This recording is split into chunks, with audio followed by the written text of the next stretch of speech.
আমেরিকার সাথে পাল্লা দিয়ে নিজেদের সামরিক সক্ষমতা আরো শক্তিশালী করতে নতুন এক পদক্ষেপ নিয়েছে চীন।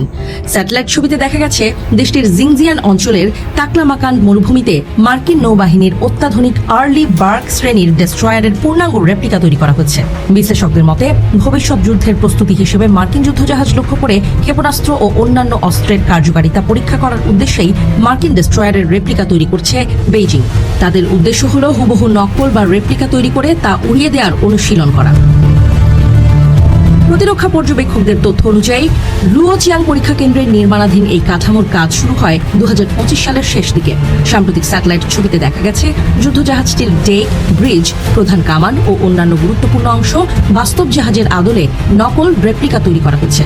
এতে ধারণা করা হচ্ছে চীন তাদের ক্ষেপণাস্ত্র ও ড্রোনের লক্ষ্যভেদ ক্ষমতা উন্নত করতে এই রেপ্লিকা জাহাজগুলো ব্যবহার করছে।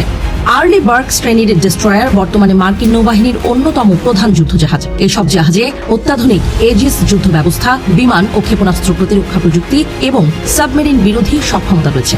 তাই আমেরিকা ও চীনের মধ্যে ভবিষ্যতে কোনো সামরিক সংঘাত দেখা দিলে এই যুদ্ধজাহাজগুলো গুরুত্বপূর্ণ ভূমিকা পালন করবে বলে ধারণা করা হয়। অবশ্য চীনে মার্কিন সামরিক সরঞ্জামের রেপ্লিকা তৈরির ঘটনা এবারই প্রথম নয়। এর আগে একই মরুভূমিতে মার্কিন বিমানবাহী রণতরী এবং বিভিন্ন যুদ্ধজাহাজের নকল কাঠামো তৈরি করেছিল চীন। 2024 সালে স্যাটেলাইট ছবিতে মার্কিন বিমানবাহী রণতরী জেরাল্ড R4 এর আদলে নির্মিত একটি বিশাল রেপ্লিকা ধরা পড়ে। এছাড়া চীন মার্কিন F-35 ও F-22 স্টিলথ যুদ্ধ বিমানের মডেল ব্যবহার করেও সামরিক মহড়া চালিয়েছে বলে দাবি করা হচ্ছে। শুধু মার্কিন সামরিক সরঞ্জামই নয়, তাইওয়ানের গুরুত্বপূর্ণ সরকারি ভবন এবং সামরিক স্থাপনার রেপ্লিকাও তৈরি করেছে চীন। বিশ্লেষকদের মতে এসব স্থাপনার রেপ্লিকা ব্যবহার করে তাইওয়ানের সঙ্গে সম্ভাব্য সামরিক অভিযানের বিভিন্ন কৌশল পরীক্ষা করা হচ্ছে।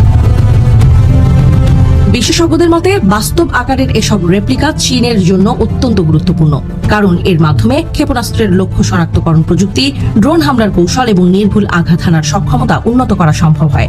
সাম্প্রতিক কিছু স্যাটেলাইট ছবিতে নির্মাণাধীন ডেস্ট্রয়ারের আশেপাশে বিস্ফোরণের চিহ্নও দেখা গেছে। এতে বোঝা যাচ্ছে সেগুলোতে টার্গেট করে ক্ষেপণাস্ত্র হামলার পরীক্ষা চালিয়েছে চীন। এদিকে চীন দ্রুত গতিতে তাদের জাহাজ বিধ্বংসী ক্ষেপণাস্ত্রের ভান্ডারও বাড়াচ্ছে।